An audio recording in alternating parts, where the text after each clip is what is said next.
একটা ছোট্ট গ্রাম ছিল হরিপুর। সেই গ্রামে সুখীরাম থাকতো।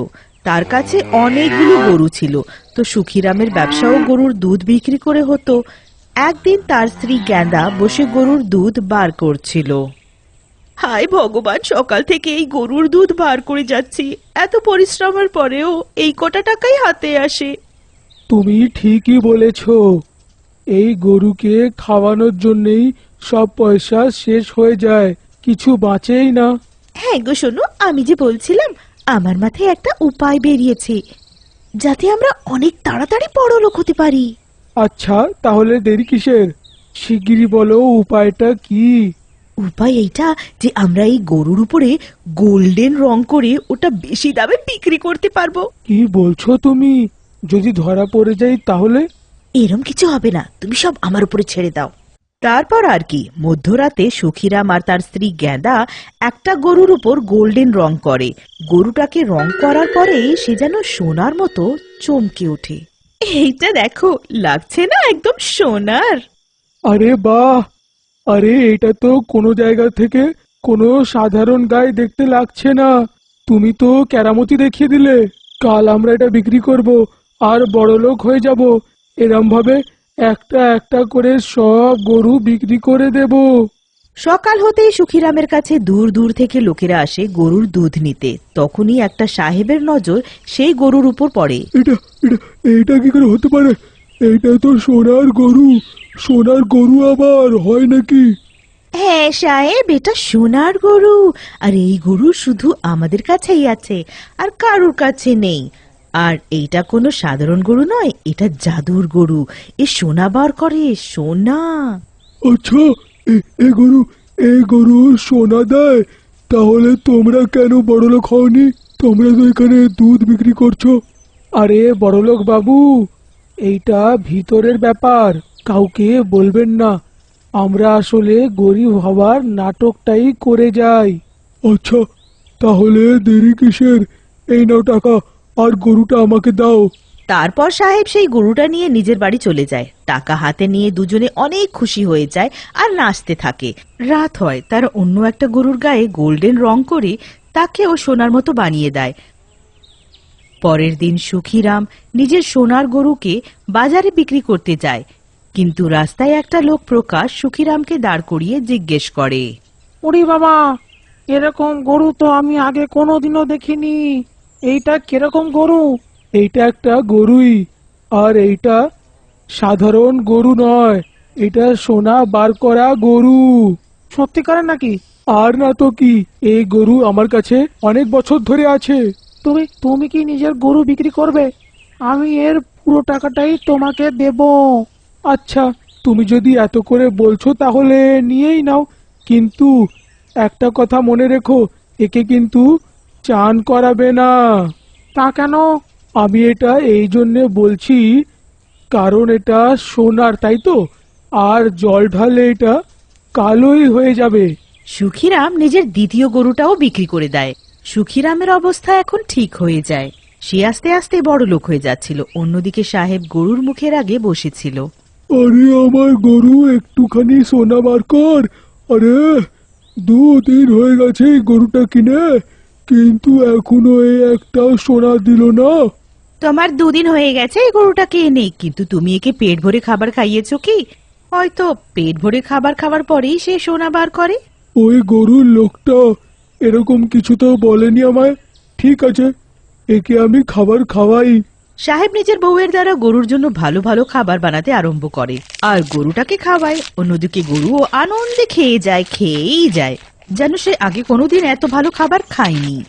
আরে ভগবান, এ গরু সোনা তো নয়, কিন্তু খেয়ে দে গোবরের পর গোবর, গোবরের পর গোবর দিয়েই যাচ্ছে।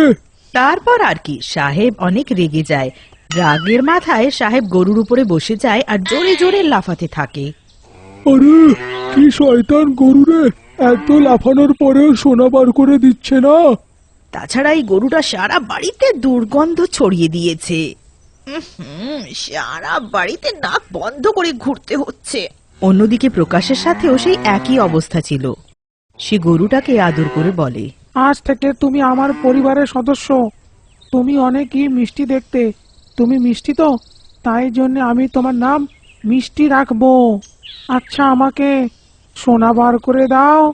কিন্তু গরু ওকে কোনো সোনা বার করে দেয় না। প্রকাশ ওর মুখের কাছে গিয়ে তার মুখের ভেতরে উকি মেরে দেখে, কিন্তু সেখানেও সে কিছু দেখতে পারে না। আহ, এ তো এখনো সোনা বার করে দিল না। কি যে করি যাতে এ সোনা দেয়।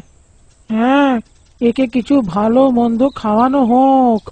তারপর আর কি, প্রকাশ গরুর জন্য অনেকগুলো মিষ্টি নিয়ে আসে আর সেটা তার মুখের কাছে রেখে দেয়। দেখো গরু, আমি তোমার জন্য কিশমিশ, বাদাম, কাজু কত কিছু এনেছি। তাড়াতাড়ি এটা খাও আর শিগগিরই আমাকে সোনা বার করে দাও। গরুটা আস্তে আস্তে করে সব মিষ্টি খেয়ে ফেলে। গরুটা মিষ্টি খাওয়ার পর ওর অনেক ঘুম পায় আর গরুটা সেখানেই ঘুমিয়ে পড়ে আর ঘুমিয়ে ঘুমিয়ে গোবর করে সবকিছু নোংরা করে দেয়। আরে আরে আরে আরে, এ তো এরকমই ঘুমিয়ে পড়লো আর এ তো নিজেকে গোবর দিয়ে নোংরা করে দিল। আমি ওকে স্নান করাতেও পারবো না, কারণ ওই গরুর লোকটা আমাকে মানা করে দিয়েছে এটা করতে। কি করি? হ্যাঁ, অপেক্ষা করি এর ওঠার। যখন এ ঘুম থেকে উঠবে, হয়তো তখন সোনা বার করে দেবে আমায়। তারপর আমি পৃথিবীর সব থেকে বড় লোক হয়ে যাব। হা হা হা হা হা। অন্যদিকে সুখিরাম আর তার স্ত্রী বড়লোক হয়ে গেছিল। ওদের কাছে 5টা গরু ছিল। এক এক করে 4টে গরু বিক্রি হয়ে গেছিল। এখন শুধু একটা বাকি ছিল। দেখেছো আমার উপায় কত কাজে লেগেছে? কিছুদিনের মধ্যেই আমরা কত বড়লোক হয়ে গেছি। ঠিক বললে। এখন শুধু এই একটাই গরু আমরা কাউকে বোকা বানিয়ে সোনার গরু এইটা বলে আমরা ওকে বিক্রি করে দিই। তারপর এইখান থেকে আমরা অন্য কোথাও দূরে চলে যাব, যাতে ধরাই না যেতে পারি। সেই সাহেবটা মাথায় হাত রেখে বসেছিল। এত দিন হয়ে গেল, কিন্তু এই গরুটা গোবর ছাড়া কিচ্ছু দিল না। মনে হয় ওই লোকটা মিথ্যে কথা বলেছে আমাকে। আমি ভাবছিলাম আমরা বাড়িতে গরু আনলাম আর আমরা তার পূজাও করলাম না, হয়তো এটা তার জন্যই হচ্ছে।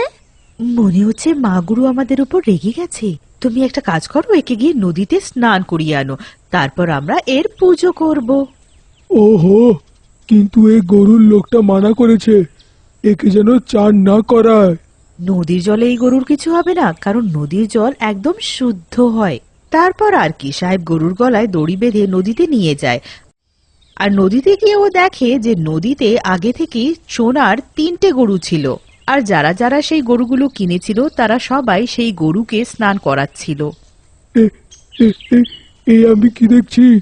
এদের গরু একদম আমার গরুরই মতো। এদেরকে জিজ্ঞেস করি, এরা এই সোনার গরু কোথা থেকে কিনেছে।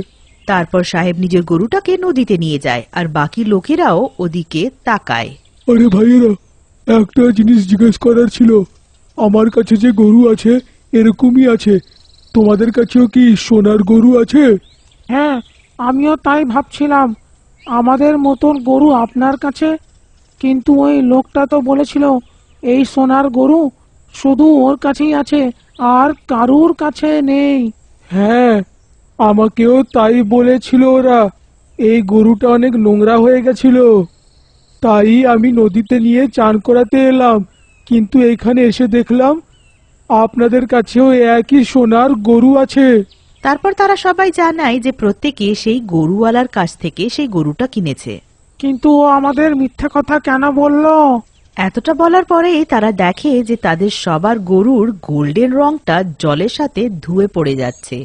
হ্যাঁ, এ কি ভাইয়েরা, এই দেখো প্রতারণা হয়েছে। এই দেখো সবাই। তোমরা ঠিক বললে, আমার গরুরও রংটা নেমে যাচ্ছে। দেখতে দেখতে পুরো গরুটা সাদা রঙে পরিণত হয়ে যায়।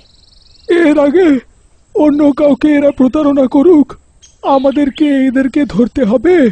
তখনই সবাই নিজের গরুটা নিয়ে তার বাড়িতে পৌঁছে যায়। থামো, থামো রে, এইটা প্রতারণা করছে। আরে এটা সোনার গরু নয়, এর উপরে সোনার রং করে দিয়েছে এরা দুজন। প্রধান পাশের বালতির জলটা গরুর উপর ঢেলে দেয়।